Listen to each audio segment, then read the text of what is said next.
दिल्ली में बुराड़ी से आम आदमी पार्टी के विधायक संजीव झा ने प्रेस कॉन्फ्रेंस कर UER-2 टोल के मुद्दे पर ग्रामीणों की आवाज उठाई।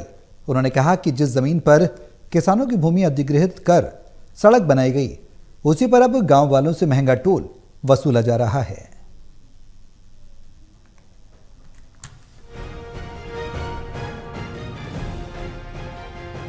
दिल्ली में बुराड़ी से आम आदमी पार्टी के विधायक संजीव झा ने प्रेस कॉन्फ्रेंस कर UER-2 टोल के मुद्दे पर ग्रामीणों की आवाज उठाई और कहा कि अगर एक गांव के व्यक्ति दूसरे गांव भी जाना चाहे तो उसे टोल चुकाना पड़ रहा है। ग्रामीणों की मांग है कि टोल प्लाजा के आसपास रहने वाले गांव के लोगों को इस टोल से छूट दी जाए।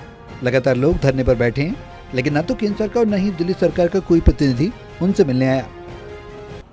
अगर ये टोल, ये सड़क गांव के बीच से जाता है,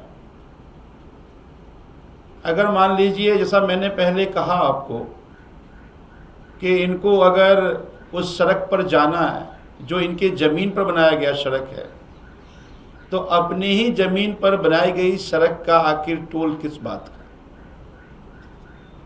लेकिन लगातार किसान बैठे हुए हैं, एक भी बीजेपी का नेता या केंद्र की सरकार आती और बात करता, आज तक कोई सरकार का प्रतिनिधि आकर बात नहीं की। संजीव झा ने आगे कहा कि गांव की आंतरिक सड़कों पर लगातार जाम की स्थिति बनी रहती है और रिव्यू रोड खराब हो चुका है। ग्रामीणों का घर से निकलना दूभर हो गया है। झा ने केंद्र सरकार से अपील की कि वो किसानों और ग्रामीणों की जायज मांग को अहंकार में न ठुकराएं। गांव वालों की मांग है कि टोल के जो इर्द गिर्द 20 किलोमीटर के में जो लोग रहते हैं, उन सबको ये टोल के जो फी हैं, जो टोल का जो कॉस्ट है, उसे एग्जेम्प्ट कर दिया जाए। अगर ऐसा नहीं होगा तो फिर इनके गांव के सड़क से लोग निकलेंगे और निकल रहे हैं।